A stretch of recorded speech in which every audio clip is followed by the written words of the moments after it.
Ladies and gentlemen, welcome back. I'm Rivington III with me, as always, David Freak Turley here, still live from the Galen Center here at USC Stadium. And we're here to discuss a few of the matchups, and we're lucky enough to be joined by Solo Mid's very own AP carry, Reginald. Reginald, how you doing? I'm doing good. Just here watching the matches, and they're really, really great matches, so I'm really excited for the third game. All right, Freak, I know you had a few questions to start off with, so I'm going to kick it to you. All right, first off, predictions. We're into Game 3, first semifinal. Are we going to see Taiwan or are we going to see Russia in the finals? I think Moscow 5 is going to win for sure. Why is that? Mainly because the first game, it was a very standard game, and Moscow 5 just completely sweeped them. And I think that TPA was only able to completely snowball this game because the early game started 3-1, and usually teams never beat Moscow 5 early game. So what do you think M5 has to do then to not repeat that early game loss? Moscow 5 has to completely be safe early game, mainly because they're so strong early game. They pick early game champions, and they're very, very well coordinated early game. So if they don't make the same mistake twice, they'll win for sure. So TPA has to come out with like a level 1 team and like really push it to them, or is there something else they could do here? So Moscow 5 has always been very aggressive early game. They always counter jungle. They always make plays. Like if you notice the first game, they pick Evelyn. Evelyn's a roamer, and they were able to pick up kills. And I think that if they want to beat Moscow 5, they would have to be really safe and make smart plays and drag it up to very late game and play even with Moscow 5 throughout middle game, where Moscow 5 is the strongest. Or they catch Moscow 5 off guard by being very aggressive, picking up kills like they just did, and snowballing the game completely. Do you feel like Moscow 5 can play a standard strategy that they always have against people's innovation, or are they going to have to bring something out? I think that Moscow 5 will win, like, playing standard, mainly because if you watch Moscow 5 play standard, they're very aggressive when they play standard, and they always have an advantage. They rarely lose games, and when they lose games, it's usually because they're playing against CLG EU, where they bring it completely late game, 70-minute matches where you see Moscow 5 lose matches rarely, and Moscow 5 only loses matches when they're losing early. So what did it take to get them to this state then? What made M5 BenQ such a terror overall, where they're a global favorite? You know, you just say, you know, the only way to beat M5 is like super crazy late game or like super crazy early game. What made them like the most dominant team for the middle 90% of the game? So amongst the Koreans and Europeans and North Americans, I think that Moscow 5, out of all those teams, takes it the most serious throughout NA and Europe, mainly because Solo Mid, CLG, you see all these other big teams, they stream. Moscow 5 is all about winning tournaments. They practice seriously. They always practice off stream, and they never leak out their strategy. They're very innovative, and they always come to tournaments with new things. Like they came to this tournament with Evelyn, and they completely swept the floor. Whereas you see like other teams, they go into the tournament relatively playing standard. You still see Moscow 5 with these crazy comps like Zyra, Kog'Maw, where you do completely true damage when you die. Like Kog'Maw and Zyra both do like around 1,000 true damage together just by dying. And like they bring out these crazy comps. They're very, very innovative, and that's why you only see them lose games when they make horrible mistakes. Right on. All right, guys, and we are going to have another question. It's actually be coming from our social media as we branch out to Twitter to see what they have to say. So it's from Clinny Lowell, League of Legends in the Twitter name. I like it, Clinny. We have, why do you think Alex... No, she was banned. Yeah. What? Yeah. Evelyn was banned actually by TPA in the second game. I think he was happy to pick her, both times actually, coming out both against Invictus and Taipai Assassins. Game 1, crushing faces Evelyn, that roamer, playing aggressively, making a lot of plays early on, and actually did force the ban away. TPA banned it game 2, IG banned it game 2. Actually worked for TPA this time. They made the early leads happen. So Alex really, he is forcing those bans. I think he would have been happy to pick Evelyn again because both times, game 1, they're like, yes, we'll bring out Eve. Right. Once it's banned, they'll pick something else. So coming into this, we know Moscow 5, like I said, are they going to need innovative strategies or not? Do you feel they're a team that will, somewhat like Team Solo Mid, find a strategy to modify that to the best of their ability, or they are one to come out with strategies of their own? I think that Moscow 5 is the team to come out with strategies on their own, and I think that they are, if they don't bring something new, they're still very strong standard. So, I'm not really worried that Moscow 5 will falter. So you think M5 in the finals? Yeah. Who's against M5 in the finals? You got Logic Gaming Europe and Azebu Frost. Who's against them? I think that I'm rooting for CLG EU versus Frost, but Frost has been phenomenal this tournament, and they haven't really lost a match. I think that, if I were to bet, I would bet Azebu Frost and Moscow 5, but I'm definitely cheering for CLG EU, mainly because a lot of the members on their team are my friends, so I'm hoping that it's a European final. Wow. All right. Well, thank you very much, Reginald, for your insights, and good luck to you guys in Season 3 as well, and it seems that you're going to be playing as well in Season 3, so good luck to you individually as well as your team. And, we're going to be going into Game 3 now of this semifinal. It's on the line. Reginald's saying that it's going to require early game aggression or crazy late game from Taipai Assassins, but we're going to find out because Champion Select is now underway. Who's got what it takes? All right, let's see what we do have as we get into Champion Select. We are going to be taking these guys for a ride here. Or they're going to be taking us for quite a ride. Maokai going out first. They did not like how they had made that happen. And Diamond Prox, again, they get his Lee Sin benched. Yeah, and now M5, they regretted not banning Maokai there in Game 2. Yep. That was their first ban in Game 1. And they're like, oops, yeah, so low ball's a little crazy. Okay, we're going to step that one back a little bit.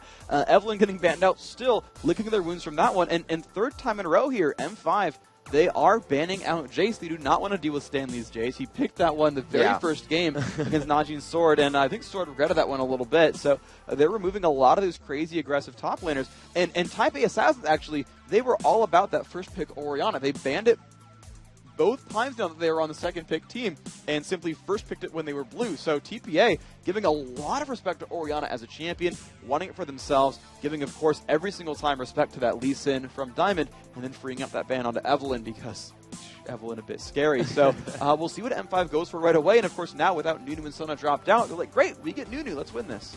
Yeah, this is going to be big for them. They can go a lot of ways with this. You can obviously go poke. You can go straight to the tower. You can just go for an aggressive lane like they had in Vayne and then roam the map as well. Blood Boil opens up so many possibilities. It's incredible. Yeah, it does open them up for the typical sort of counter, the late game hyper carry strategy. And we saw it actually from TPA in their first match against Sword. They had Orianna, Kog'Maw, Nunu. We saw CLG run that out in their third game against Team WE, where they had that Nunu Kog'Maw scariness. And then once again, you got Nunu here. I've got to expect the Kog'Maw coming out. Yeah, it could be very big for them. They pick up Sona right away. Obviously, Nunu's on the map, so they're not going to grab that Sona as well, but they still want it. That poke and lane is going to be huge, especially if they can't initiate the fights that they want. And they're going to be getting little balls on Mundo, so even more poke for the composition itself.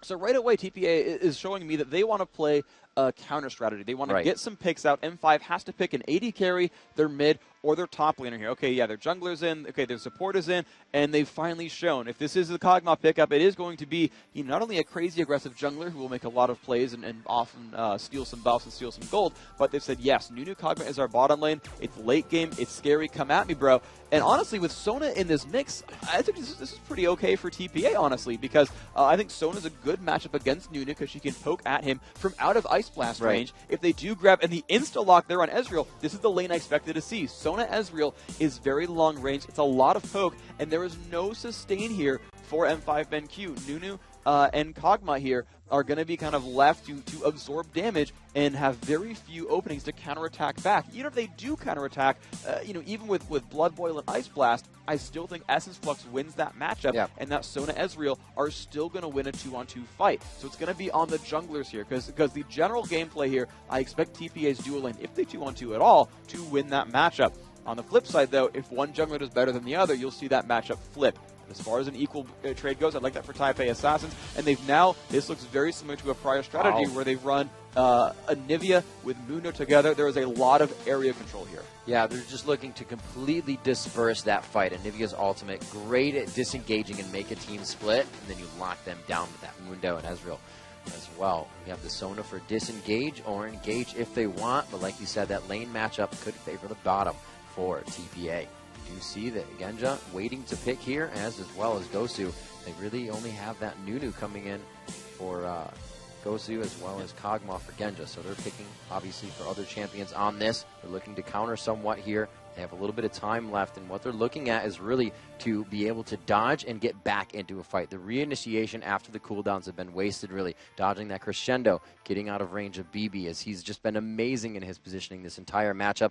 It looks like they find safety in Yorick, as well as Shyvana, which have been a really big mainstay since the first time we've seen Moscow 5 in offline play. Yeah, this makes a lot of really good openings here for M5 BenQ. They've got, once again, the Protect the Kog'Maw composition is coming through.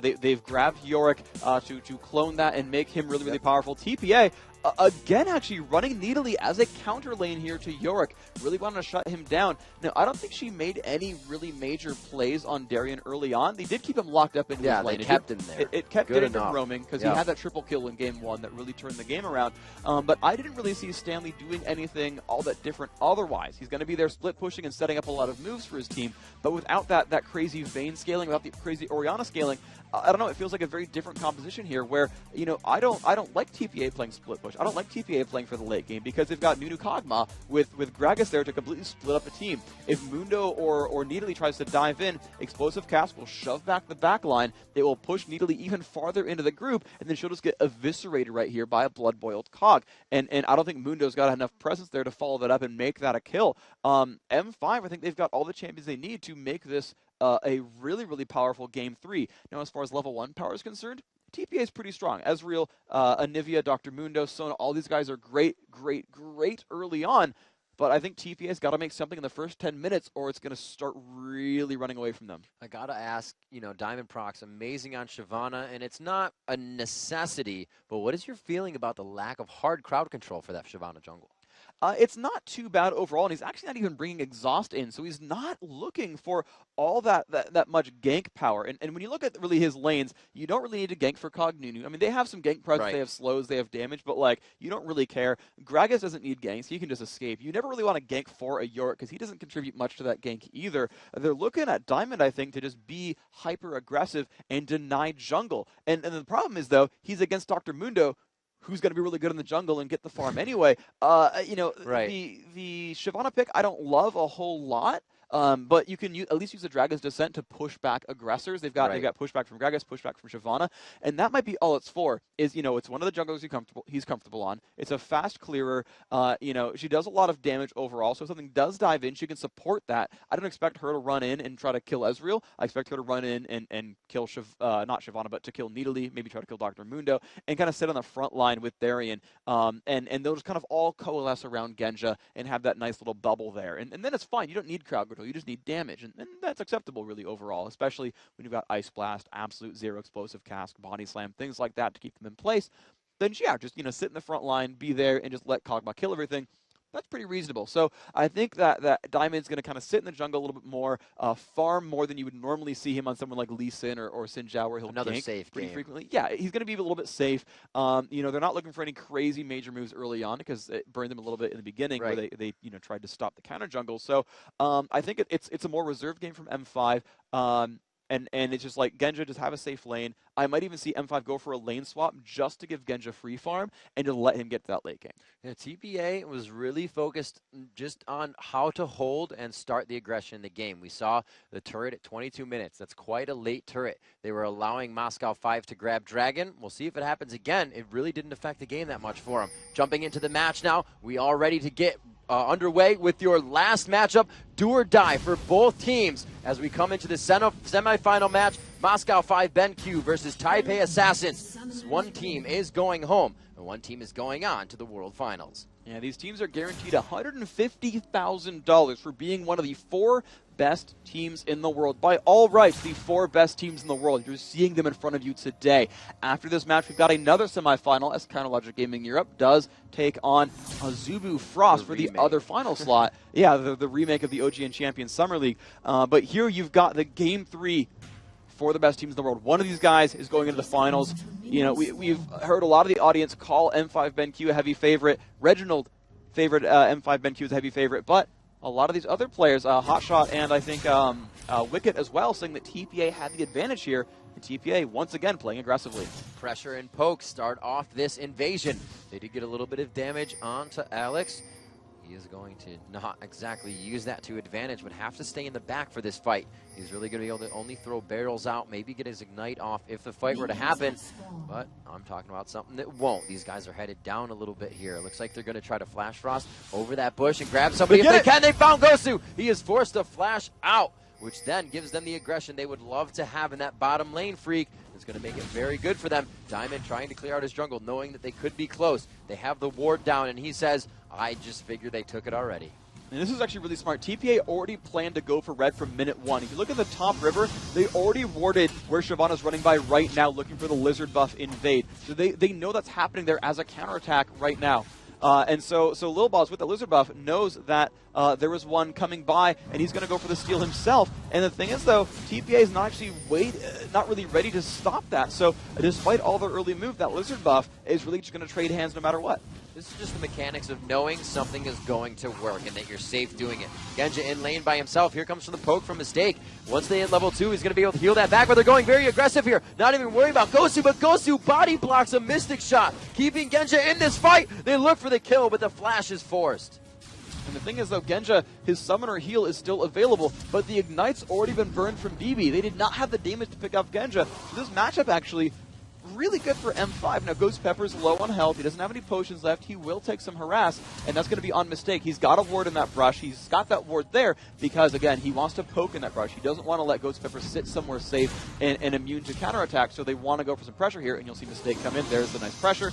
You know, lower the counterattack damage and just walk into the brush safe and sound. That's going to be nice. There's actually no wards here for Ghost Pepper. He opened with boots, which really hurt his lane control. This lane is going to be so hard for M5 because they've got no ward presence whatsoever. You're going to see so much poke come from TPA unless they make any major mistakes, and it'll be hard to capitalize because Ghost Pepper, his exhaust is down. There's not a lot of options here for M5 to counterattack. Oh, Diamond coming on the backside here. He gets the first bit of damage down. The Twin Bite hits. The Ignite is off. A beautiful Flash Frost from Anivia keeps them from following. And Low Balls will be forced back into his own jungle. He may be able to get some experience here, but you can see how Diamond Prox is using this to his advantage. He is just going through the jungle now, stealing what he can, knowing Little Balls cannot face him. This bottom lane pushing quite hard. Freak, you said it's going to be hard without wards, and even with the composition, Mistake wants to Q all day long. He's going to be doing damage to minions, and that wave is going to continue to push, making it even harder for them.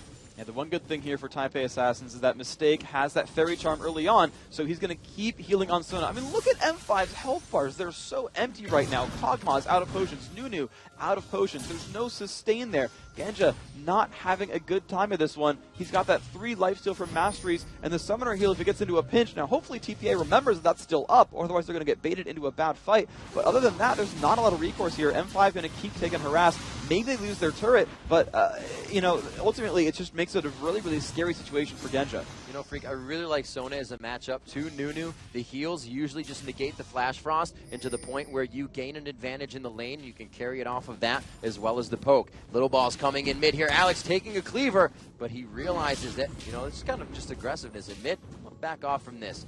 They do still have Little Balls around that area, and we have seen that Mundo gank come in quite hard. Is actually going for his Wraith. Stanley pushing top, keeping Darien down at low mana, but keeping him in that lane as well. Stanley is trying to keep him farming these minions at the turret, but he just wants to keep pushing them in as well, denying that experience as much as possible. You can see Darien trying to just throw his mana out to get minions in his favor. 27-27. He's keeping it actually quite even. There's really no lead in any lane. And as I say that, I look down. It's going to be BB with 34 CS to Genja's 18. And that is a huge lead. That is, again, that bottom lane being so incredibly amazing. But this top lane is super safe as well. Of course, we just pan away from that. But Stanley knows that there is no exhaust on the opposing jungler. The Lizard buff is timed out by now. He doesn't even need wards. You know, Darien can't follow up. He's out of mana, so he can't slow. Shyvana, again, has no crowd control as well. This Nidalee is super, super safe. Still has all 3 health potions. There was no reason for Nidalee to leave until that 7.5 minute mark when Lizard buff comes back out. You know, Darien finally recalled back and got some mana, but even still, there's not a lot of options here for M5 to stop Stanley. He will happily stay in this lane and happily keep pressuring. There is no way to stop him in this top lane. Both junglers feeling comfortable in the opposing enemy's jungle. We can see Mundo going down bottom as Diamond Proc smites away the big Wraith. He will be coming from behind. There is no ward here, and it looks like he will take a bit of damage. Goes for Gosu, though, and they're playing in a safe position. No real damage taken there. Alex pushing his lane into Anivia. Not exactly the best last hitter at the turret, but they are both level 6, so she's going to be able to clean up quite easily. His Toys more than happy to just auto-attack a siege there under his turret. 7 minutes into the game, no turrets, no kills. First blood still to come out. Somebody to get that gold lead. It is 7.5 thousand gold even right now. And they are just absolutely splitting this gold. The one thing that's going well for M5 BenQ is that their bottom lane is able to clear off the minion wave and then run to their jungle and pick up the double golems down there. They've done that at least once now. That helps them keep up in gold. It's about 65 gold every time you clear that wave out, and that does, you know, scale up throughout the game. But it's the one thing that's going to keep Genja in this game because this lane's still a bit of a mismatch, still very difficult for him. See Mundo again. You see Hotshot building those Doran shields onto Mundo when he plays them as well. Little Ball's taking the same into consideration with that health regen as well as a little bit of armor and health. So we'll see him trying to really utilize that to get himself out in lane to be more aggressive. He's going to soak up some experience here in mid as Alex H goes back. Very well timed on the minion wave, crushing into the turret in middle. Aggression here up atop. Stanley just trying to throw down. You can see the damage trade completely in his favor this time. It's a different game. Darien did not have that swap lane to farm against, and that just the one player. So it's going to be a little bit different for him this game. We can see him falling behind. There's a really good piece of teamwork coming on, though, from M5 BenQ, is that Diamond now at 7 minutes has picked up an Oracle's Elixir. What this means is he's about to hit level 6 and have his ultimate so he can initiate for fights, and he's got Lizard buff again for the next 2 minutes as well. And Alex Ish in that mid lane, who loves to roam and is on Gragas, has now surpassed level 6 as well. There is a ton of roam opportunity for M5 BenQ, and when you want to roam and pick up kills, you want to sweep out wards with that Oracle's Elixir. So you're going to see Diamond run around the map, sweep out those side lanes, and suddenly M5 is going to run in for fights very, very soon. In the next 2 minutes, expect a lot of ganks. Darien forced again under his turret. The attacks come out from Stanley, and the hits go down. The damage trade about equal there. You can see Stanley probably trying to rethink doing that once again with the turret shot.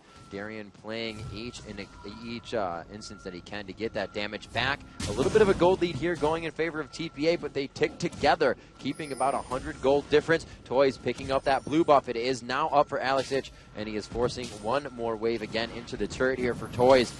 Mundo at the top of his jungle. Little Balls in his build. Still really hasn't bought too much for himself. He's only 8 CS behind, 8 minions rather, behind Diamond Procs. No real aggression from them in the lane streak, but you said once these buffs are distributed, the junglers find themselves, they're going to be aggressing. Here we see Toys getting damage done to him. A beautiful exploding cast coming from Alex, but he's just not able to get the kill down as the flash is forced. That was a really, really nice move. Every skill shot landed. Ignite used as well. The flash down for Toys is a pretty scary place to be in. Now, he's got some counterattack damage available with the Golem buff. You know, with his Ignite available, he should have a decent shot of this. But he was forced to recall, buy some new items. Alex, you know, we said that Toys needed to bring his A game and really be the big carry and shut down Alex. And that ended up being, you know, somewhat the case in Game 2. His Game 3, though, slightly in Alex Ish's favor on Gragas. That's a very, very big deal because their bottom lane's not in great shape. Their top lane, not amazing either for M5 BenQ. And so they need some of that pressure to really come through that mid lane. They need him to show up and get some gold. Little Balls not knowing that Moscow 5 has been taking those golems, as you just said, and finds himself a little bit of damage. And here comes Alex and Diamond. They are going to come down behind the entire team. There are really no wards there, but once they get into this bush, they are going to be able to see them. Is it too late, though? Mistake does have the ulti. He chooses to use it. Bebe still with shift up, and they walk away from this one quite easily, Freak. And they needed that ultimate to come out early on. They could not have waited until Shyvana dove in. Now, Explosive Cask was down. I don't think they really counted that cooldown from Alex, but even still, just the pressure, from Shyvana and just the damage output coming in, and possibly the body slam from Alex could have been enough. Toys not in the best place right now against Alex either. He'll land the stun, should be able to walk away from this one. Explosive Cask, though, up pretty soon. This is a great trade in damage. Alex knows he's winning, but he has to be careful. The minion wave coming up on him started to really trade that in Toys' favor. Little Ball's just on the backside as well. Alex, however, playing a very aggressive mid on this Gragas right now. The blue buff on him continues to farm away. Diamond coming in. They go in on mistake, but he flashes out. A little bit of crowd control from the exhaust, but really, as we said before, no hard crowd control to lock these guys down. That was actually incredibly impressive, though. Both of them completely dodging those fights out and dealing a bunch of damage to Genja in the process, and Lil Balls waiting right there, actually still putting the pressure on. Now, the one thing that's gone really well for Diamond is that he has gone for the early oracles. He's put a lot of wards in doing so. So he's put out a lot of pressure early on.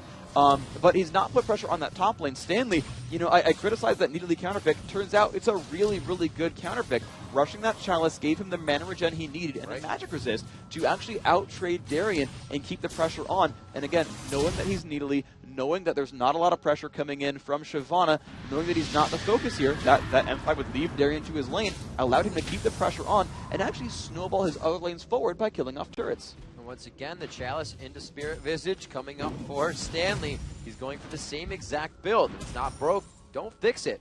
104 minion kills coming for Alex as he just continues to bolster that number coming into this. Freak, I really got to hand it to the junglers right now. Little Balls and Diamond playing very well. Whenever a gank comes down, they're there, counter ganking or initiating the gank. They have really been the ones that are keeping this game at 0-0. They're absolutely kind of making a lot of plays here. Alex, though, taking a bit of pain there. Oh, my gosh, this is not good for Lil Balls. That was a really great ultimate. Little Balls, I thought he was going to disperse them away, but he throws them under the turret. So he forced the ultimate there. We have heard Reginald say you can use the Gragas ulti quite a bit, so it's not too bad that he has it down. And you can still see that he's playing aggressive. Yeah, so yeah, these junglers are trying to put pressure on the map overall. Show up to ganks when they're available, but they've been counter ganking so well that no one's been able to really put the pressure on. And this is M5 playing so intelligently because basically TPA counterpicked every single lane.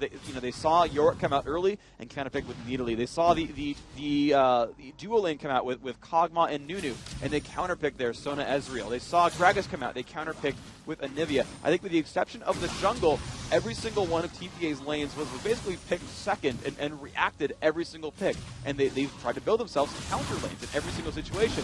M5, despite having a late game composition, are actually surviving this early mid game very, very well. With the exception of that early turret kill, there's been no major advantage. M5 will still scale throughout this game. They've still got a really great team composition at the end of the day. And, this looks a lot like Counter Logic Gaming Europe versus Team WE, where that late game just gets scarier and scarier. There was a Nunu Kog'Maw. That is the epitome of a late game team. There needs to be some more pressure here from TPA. Just look at this lane from Stanley up top.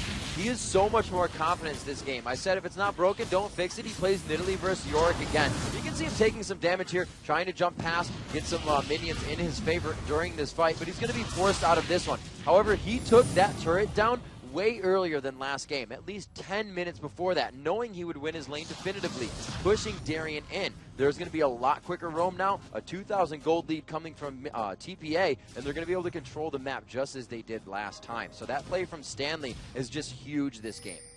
And you think Lil Balls finally now picking up his own oracles on Dr. Mundo, finished the Heart of Gold, allowed him, said, okay, I've got the gold income now from the Heart of Gold. I can start moving around and doing more things on the map. But you're seeing differing builds come through here, right? You're seeing a Wriggles Lantern be the focus here for Diamond. He's going to move in and try to, put a lot of pressure on the map. And here comes a gank at the bottom lane. Diamond getting hit off of Freak. We said it before. The jungler is always there at the perfect time, stopping these ganks from happening or going in anybody's favor. They finally do drop the second turret of the match here. No, they're forced off. Almost getting it. Great job by Genja to just focus down on those minions, but they do have that turret prepped for a kill.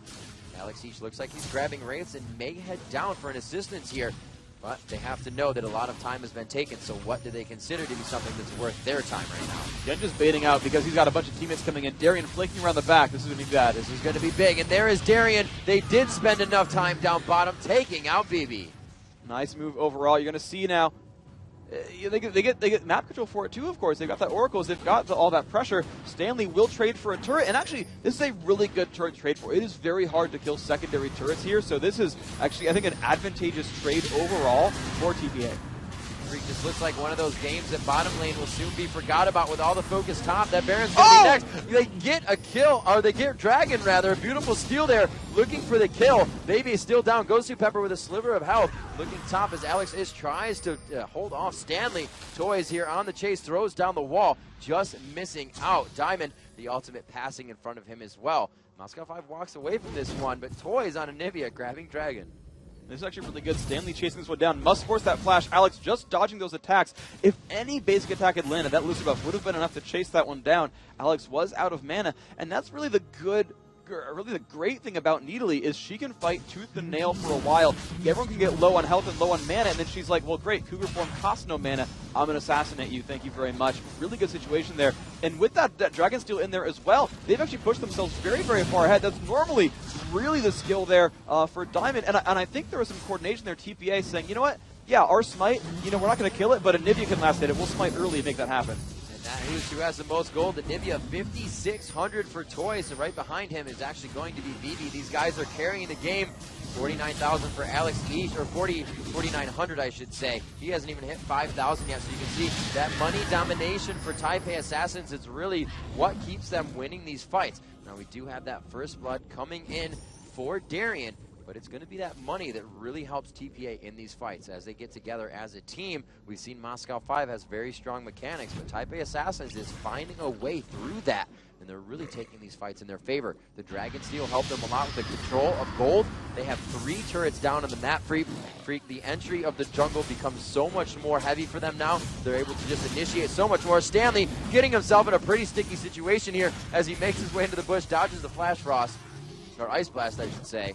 And they make it out for the teleport. So really, TPA just continuously pressuring the aggression until they find a fight they want. This is really exactly what is happening here, because M5, they know M5 does not want to fight yet. They know that they've, just like Reginald said, picked that early game dominant team, even though they didn't start out 3-1 like last time, but they're actually starting to win their lanes. You're seeing 156 to 120 at the top lane, 180 to 170, actually pretty much a wash in the middle, but the big difference is 150 to 110 at that bottom lane. You're seeing a Bloodthirster Phage versus just a Zeal among the AD carries, so you're absolutely seeing TPA with a big advantage early on. They know that the fight is not there for M5, that they are just happy to, M5 actually must really sit in the back and defend, and so they're turning that advantage into turret.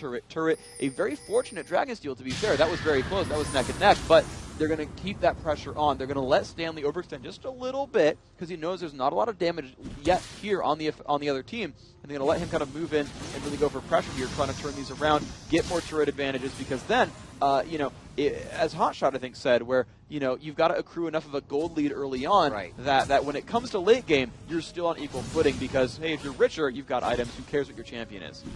Forced out of the fight there. Taipai Assassins continuing to keep the aggression on as they are now in the jungle, trying to get the smite out, and they do grab it. You see that going to BB, so that's going to be very effective for him in these upcoming fights. Taipai Assassins, up until this point, it went a lot faster than last game. Oh, Genja getting aggressed on here, down in the bottom. It does not look like he's in a happy place, and it looks like the ultimate will be able to wipe him out. He will not be in position for Kathy and Surprise. A little bit on mistake. More than happy to take it as they wipe out that wave as well, trying to stop the damage on the turret. You can see Toys clearing the experience as they just continue to deny. And this is really what we saw Taipai Assassins. I was just about to say they're not doing this as fast as they did last game. We got to this point where they took down the turrets, and then we've extremely slowed down. This is when we saw Vayne running around, taking down turrets one after the other. Taipai Assassins rolling back into the flow of things here. They're going to micro the damage from the turret in and out, and they're going to be able to take this one down as the minions finally come in. They have such control over the map, and even for this to happen, a great job mentally knowing that the rest of M5 was really hurt or backing. There's not even a chance for Baron. They have all the time to walk around. And this is really, TPA playing this, and I'm surprised actually. They played it as a split push, but it's actually working out because they accrued that early game lead. I said, my first guess was that I'm worried about playing split push because they're going to be able to, scale on you late game.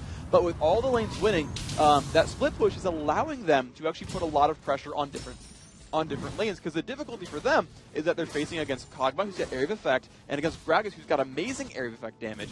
M5 is really good at sweeping out minion waves. And so what Taipai Assassins is doing is putting pressure on so many places on the map that M5 can't stop them all. In fact, they're not stopping them anywhere. The bottom lane second turret went down. The top lane second turret went down. There's now a 5,000 gold lead. Despite splitting, champion kills equally 1-1, they're up 5 turrets to 1. They stole the dragon. They're winning in minions because of their lane mismatches, and they're continuing to keep the pressure on. They're still up 50 gold, 40 minions top lane, 50 minions bottom lane, a negligible amount in that mid lane, which is fine. That's not, really the emphasis there. And Nivea is there to put a lot of pressure and stop pushes. If you look at M5 trying to engage on, Crystallized Wall will stop them in their tracks and prevent the rest of the team from following in. If Diamond does dive in with Shyvana, Crystallized will stop anyone else from following up. So Moscow 5 stopping the amount of deaths this time. By last game, it was about 6-1 in favor of Taipai Assassins coming from the blue side. And right now, with the Dragons and everything in their favor, they actually have 5,000 gold lead because of the turrets. They went a lot more for objectives this game instead of those early kills, and they're really controlling this matchup. Trying to throw out some damage there. They're just trying to push Gosu out of lane. They cannot, Moscow 5 cannot allow TPA to continue winning those small damage streaks. And this is a TPA, actually. Now that I think about it, I didn't think about this in Champion Select, but everyone on that team has poke. Sona, not the longest range overall, but you've got Nidalee, you've got Dr. Mooney, you've got Anivia, you've got Ezreal. All of them can deal damage 1,000 range away on the opposition.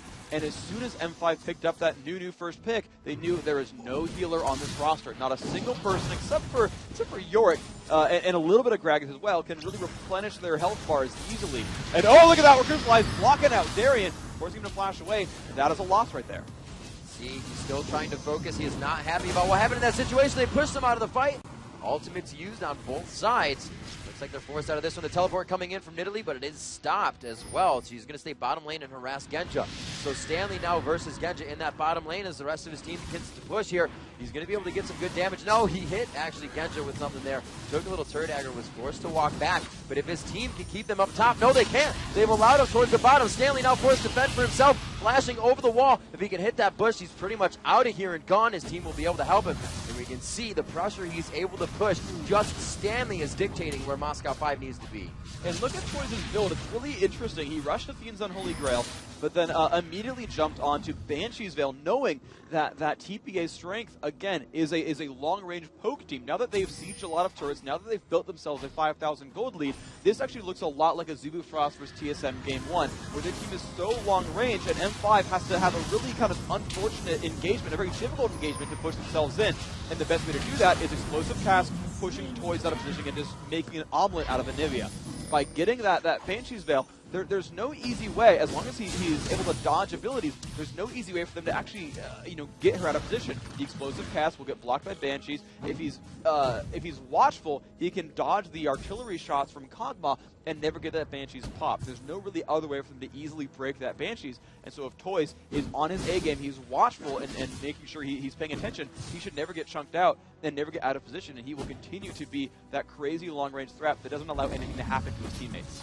So both teams have considerably slowed down now. It's still 1-1. There's a lot of caution being played here throughout this semifinal matchup, as it is do or die for League of Legends Season 2. These teams trying to get themselves a ticket here to the World Finals to vie for that $2 million prize pool. At 24 minutes into the game, TPA has a slight gold lead, but at the 1-1 on kills, these team fights really have not had true definition in them. Both teams have kind of been spread out during the fights. We've had somebody pushing bottom. Genja wasn't the last one with Stanley, and then they were forced to go bottom. We see how tanky Stanley is, though. Darien played a huge role in the first game where we saw him get Triforce Guardian Angels. They're not up to that point yet, so they can't be that tanky front line that they are required. The crowd control will not lock people in there for them. And Freak, like you said, the poke strap from Taipai Assassins has obviously just crushed down the turrets of Moscow 5. They're now forced to defend this, really putting vision in their own jungle, trying to defend and catch somebody off guard on a team that is very, very mobile.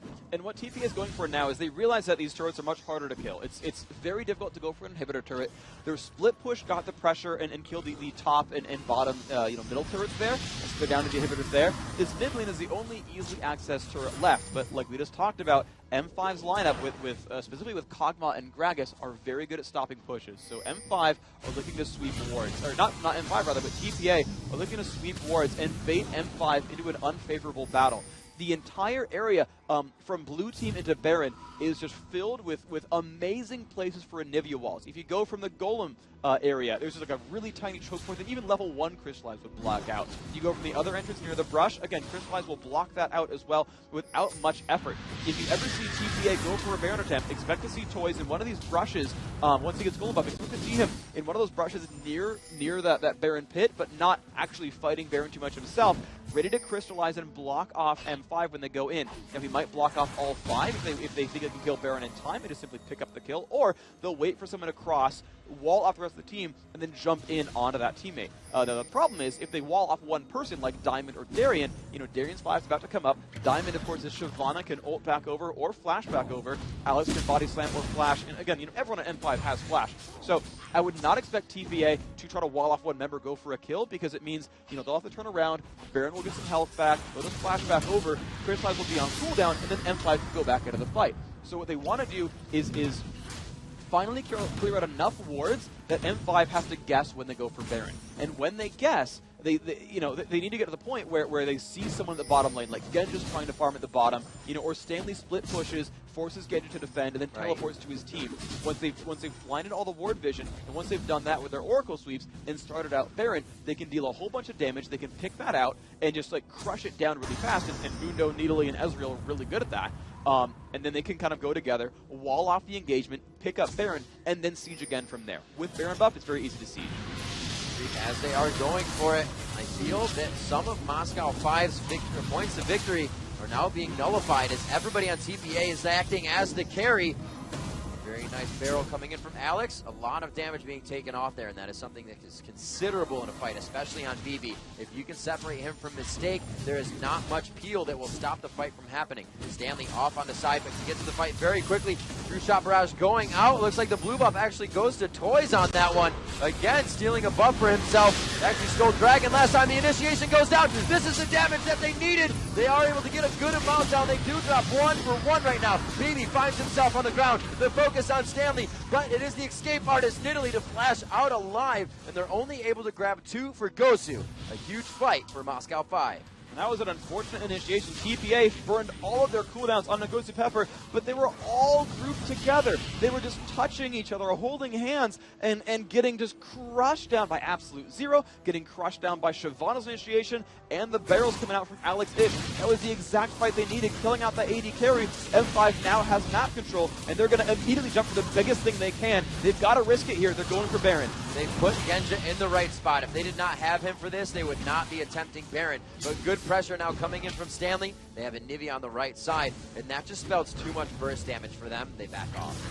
And that's just so unfortunate. And that and part of that is TPA putting so much pressure on the map that look at the top wave. The top wave is so shoved down. M5 could not counterattack and go for like a top lane turret. Dragon was dead. That bottom lane maybe had enough pressure to push for that, but the problem is they can't go bottom lane because it enables Baron to TPA. So TPA, because of how much pressure they put throughout this map, they've only allowed Baron as like the only counterattack option for M5. As long as that top lane is pushed down, M5 can win fights for days and never capitalize with any kind of major objective. And that means that a team fight is only worth 450 gold per champion. It's not worth more than that. And that actually allows TPA to kind of hold on to this gold lead longer, even if they misstep. Really just super safe play around Baron. You see Stanley putting down the bushwhacks, acting as semi-wards. Obviously the team has to walk through them. They start to clear out the Baron pit, and they go to force the fight again.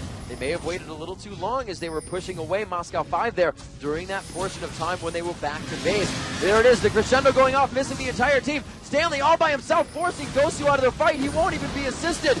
And it is going to be huge damage onto Toys. Diamond now forced out. You can see the area of effect coming from that Anivia ultimate has completely spread out Moscow 5's team. They're all forced to get kills now. The mobility of this team, however, allows them to catch up in these ganks. You can see just how spread out.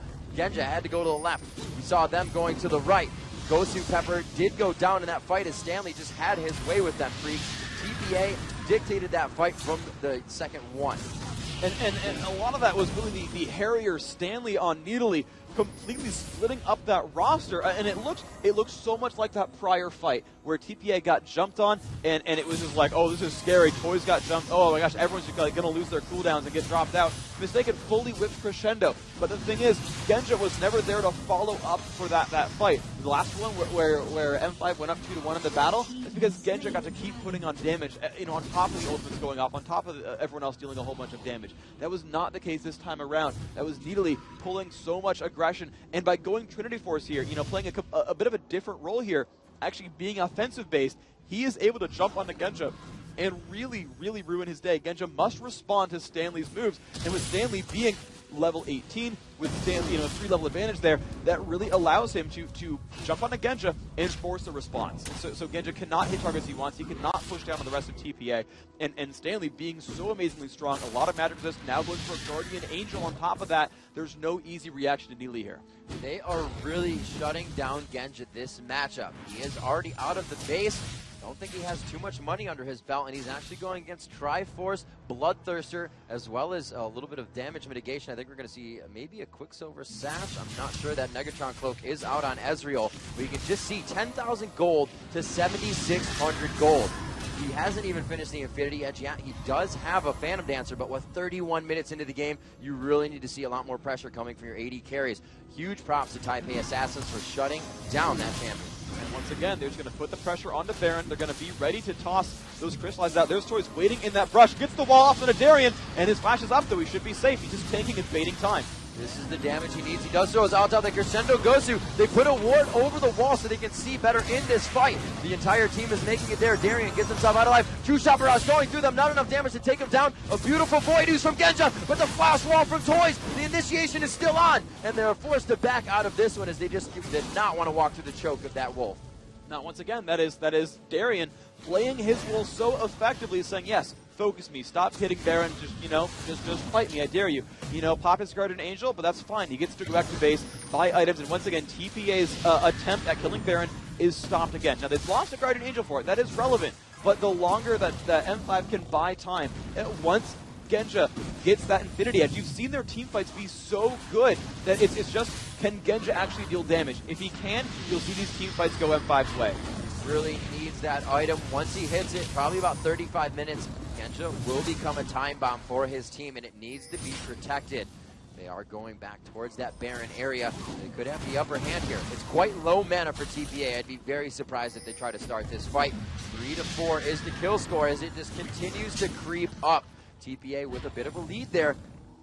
And they're looking at an 8,000 gold lead overall with 4 turrets in their favor. This giving them the map control. You can see Nidalee going down bottom. That teleport is up, however, Freak. They're going to be able to play this one very cautiously. They're going to go back, make sure they leave a few that can still poke at Baron. We're going to have BB there. They obviously don't want to leave this one up, but they have to realize they have the Oracles. They're like, they can't even see us backing. We're perfectly fine to do this. TPA is just really playing the clock in their favor right now.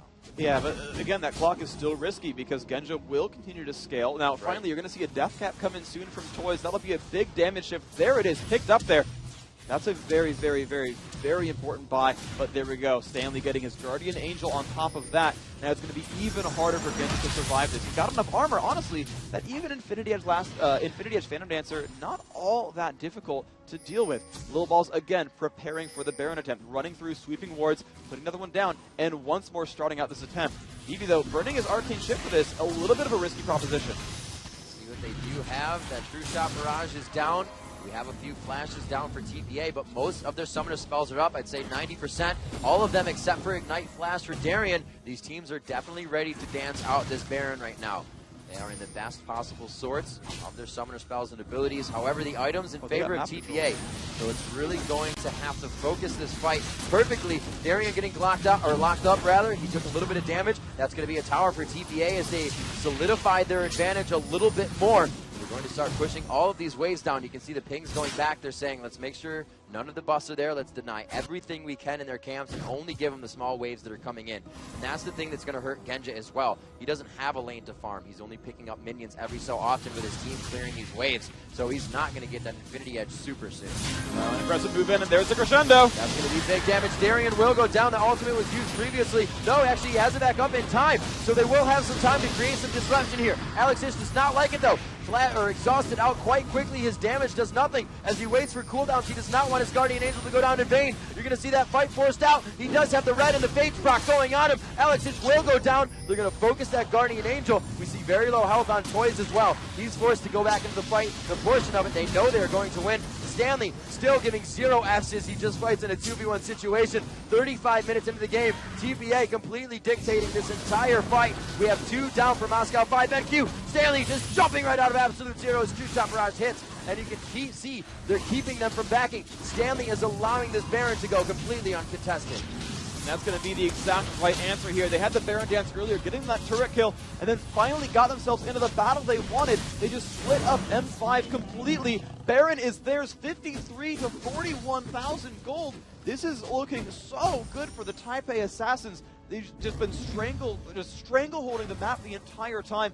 Not a single major mistake with one bad team fight, but M5 couldn't capitalize. That team fight just didn't go anywhere, even when M5 got control, because they had minions where they wanted them. There was no counterattack available. It was only a 300 gold swing, and they were back on it. And you saw just all the moves that were being made. Stanley putting the pressure on the bottom lane, teleporting in when the team fight mattered. TPA constantly forcing M5 off of their turret, make them lose minion waves on their own turrets, and making them run in to stop Baron, walling and burning flashes, walling and making Darian lose a Guardian Angel, just accruing small advantages after small advantages. And as long as they keep doing them with enough frequency, they come back in before the Guardian Angels back up. They come back in before flashes back up. They do that enough, and they pick up some kills. Forcing a flash out of Stanley. He does have flash and teleport down now. Not exactly the window we've been speaking of for teams really to fight in. They do have to get that Infinity Edge. Finally now onto Genja. 36 minutes in. Genja very pushed back throughout this entire game. Has done well for himself. However, he's only going to be about, he's just 60 minions down on BB. BB's had free reign over the map, and like I said, with the lanes being pushed, they don't have much to farm singly, so Genja's been forced to find what he can in and out of Gragas barrels from Alexich, and that's really not trying to hurt each other, really doing that on purpose, but it is going to hurt in general as they come into these fights. BB so far ahead right now, Freak. This Baron buff could cause that tower to go down. This is do or die right now for M5. There's no teleport on Stanley. He's only a half lane away, but they did poke off the Banshee's Veil from Anim. You can see that ticking down on the bottom right of your screen. It's about halfway down. That's really their time to go in. They need to get Toys out in the fight. Oh, very nice stop there. Kendra on the right side. They get that. Oh, Little Ball's going down instantly as he gets caught out. They take down Mistake. They have the initiation on this fight, but they choose to halt on it, push out their lanes, and figure out where they can go from here. So much damage being dealt, and you just saw the explosive cast forcing that fight to go the way they wanted. Lil Ball's just not tanky enough to withstand all of that pressure. But again, there was no counterattack available for M5 BenQ. In fact, TPA will even get the Dragon for themselves despite losing 2 for nothing. They're even going to try for this Golem right here that, again, yes, losing 2 kills is a gold swing. It's about 750 gold, actually more like 800 gold for getting that kill taken away, but it's still not that big of a deal. They've still got map control, and they're still ready to put the advantage on. But now we're getting to that point where gold matters less and less. That late game finally starting to happen. M5 channeling their fellow continent, CLG EU, into their gameplay and force themselves in that late game.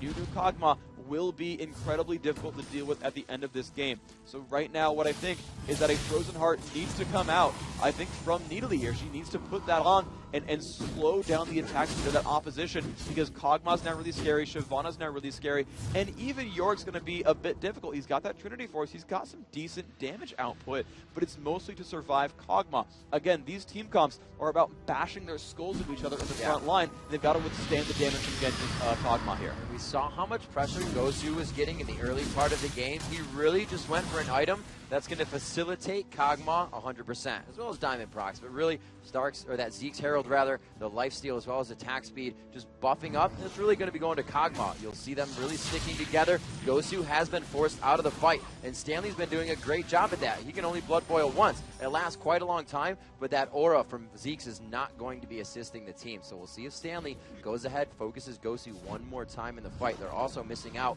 a few times now. I think the last time we saw Gosu use Absolute Zero in a fight was in bottom lane. it's been quite a while overall, and that's really really significant. That that absolute zero is going to be a huge deal because there's actually very few interrupts for it. Now it won't hit all that hard. He's only level 12, and there is a front line to deal with, and BB and Toys, if they play it right, shouldn't be hit by that damage whatsoever. But the thing is, it's still a significant amount of crowd control, and it really will mess with the front line, not allowing them to kite, and it really just lets Genja melt that front line more. That's what this is all about. It's just, again, bashing your skulls into the skulls of your opponents, and just saying who's got more gold, who does more damage. And so the M5 front line is there to just lock up the TPA front line and say, Genja, look, you've been cloned, you've got Blood Boil, hope you got some items, man. Edge, Last Whisper, and Phantom Dancer all in here now. He's hit that late game point. It's now the Kog'Maw show. TPA needs an answer. It is kind of crazy how that takes such an effective turn here. He is going to be outputting probably more damage than Ezreal. The 4 or 5 shot Kog'Maw kills could be coming out now, especially with that Blood Boil on. He's going to be able to drop somebody and be out of the fight and play even safer Kog'Maw than usual. Alex Dish trying to push this lane out. Stanley continuously staying top lane. You can see him communicating with his team on the screen at the bottom as they just kind of chat this one out and figure out how they're going to continuously push this lane. With that Baron down, you can see Little Balls can focus down bottom. They don't really have to worry about too many objectives. And you see a good aggress onto Stanley. He's pushed out of the fight, though. That blue buff helping Alex to get that ultimate back in just under 60 seconds. It's actually on a 40-second cooldown just about now. And we'll see. It is rank 3. Everybody's just about level 18 except for the junglers and supports. Diamond knows they are going through his jungle. This would not be the engage that Moscow 5 is looking for.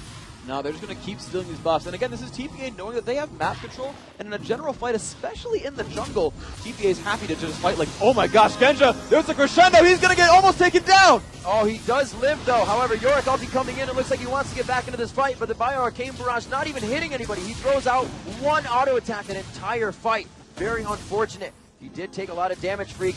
Two blinking emblems right now for Moscow 5 as his tower is being pushed. We do see Alex coming down to help his team, but Stanley is by himself up top, pushing that turret. This is not looking good for Moscow 5. The ultimate onto Little Balls. They are going to drop Alex. The Guardian Angel triggering his diamond. Dragon's descent to the middle of the fight to blow cooldowns for his team. Toys, so much damage going down to him, and they are able to back this one out as he comes up from Rebirth. BB focusing onto the inhibitor. It looks like they drop it. Stanley doing so much work up top, going to drop his own inhibitor as well. 2 go down at the 42-minute mark, and TPA looks to just hang out in Moscow 5's base. Right now a 3-on-4, but they're getting pushed out. Oh my gosh, the counterattack goes to Pepper and goes down. They've now got a 4-on-2 on the map, and Baron's got to be soon. It's in 10 seconds. That is the most fortunately timed fight ever for TPA because they're going to have complete Baron control. There's no way this gets stolen away, and that was just a perfect setup. They dealt so much damage at the start that they forced Genja out, and as soon as Genja had to go heal, you knew TPA had map control. They could simply just push their faces onto that bottom turret, and they would have the damage to kill it out. And you saw them be a little bit pensive, and finally say, no, Genja's out of the fight. It's okay, guys. He's out. Let's go. Let's pick this one up. Even Mundo will respawn in time to allow Baron buff to go to everybody. Little Balls so tanky now, and you look at his build. I like this build. He's got double Negatron Cloak on top of that Warmogs because he knows that with a Randuin's and a Warmogs, the highest source of damage is actually Genja's W passive. It's actually the Bio Arcane Barrage, so he's adding magic resist to mitigate that. There is going to be so hard for Mundo to drop down here. He's going to be incredibly tanky. You won't see Mundo die again, most likely, unless he gets way too aggressive. A lot of the team as well went for those Ninja Tabi boots. Looking for the damage from Ezreal, but that's not going to be helping anymore. There's crowd control that they're getting locked up with that is allowing these fights to continuously happen. Stanley teleporting in, so we're not going to see some kind of cheeky backdoor strat. They're all going for the same lane. They're all going to be, not same lane rather, but they're not going to be jumping lanes. They're going to pick that lane and pressure it down. Looks like mid is going to be the first choice with Little Balls in the option to run towards top with his teammate BB. They're gathering together now in front of this turret. The attack speed from Essence Flux is out for both Little Balls. There goes the exploding cast. It looks like they will initiate this fight on. The turret goes down. Darian gets caught out. He can't even ultimate the crescendo, stopping them from using the abilities. Diamond Prox goes down. The inhibitor is open. The double kill comes out. Moscow 5 looking very grim right now. Taipai Assassins look to take down the last Nexus turret, and they will drop Moscow 5 from the League of Legends Championship playoffs. And would you look at that, the cheers, the yells, and the look of relief all mixed at the same time on their faces. Taipai Assassins are the first team to make it to the World Finals. And online in a major tournament, the first to take out Moscow 5. Well, yeah, as far as internationally goes, they are the first international team to ever beat M5, joining CLG EU in the annals of history. Saying, guys, we made it this far. Would you look at that play? And that was exactly what they said it took. It was early openings.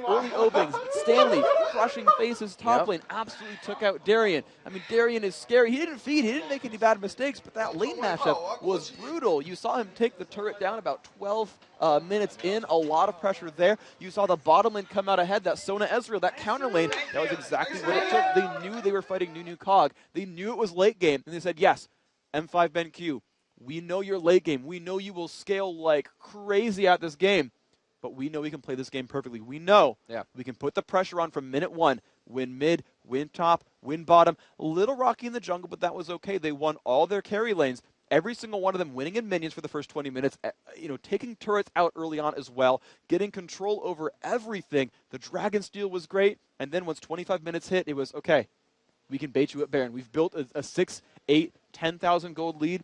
Come at us at Baron. Sweep boards, come at us at Baron. Sweep boards, come at us. What a beautiful play from TPA. Let's get a replay of that last fight with audio from the team.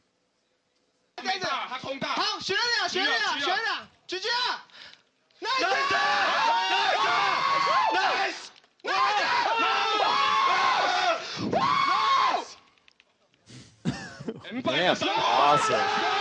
And look at that. They know that killer instinct is there. None of the calls were even about who to kill because they saw Darian's out of position. We saw it there as well. Darian was definitely catchable. And what I love Mistake did is it wasn't just crescendo there. It was, let me get in a position. Let me make sure I crescendo two people because Darian will die right away. But let's catch Gosu Pepper as well. Let's make sure Nunu drops as well. They got those two right off the bat, neither getting to use their ultimates in the fight. Gosu not even getting to exhaust or flash. That's how fast he dropped out in that fight. Not able to finish Mercury Treads, was crowd controlled the entire way in that battle. And then at a 5-on-3 with super minions coming in, there's no way you turn that one around. They got their hands off their mice, their hands off their keyboards, just saying, we know we've got this. We know we've got so much advantage here. We've pushed it all the way through. We were patient, and they made it happen.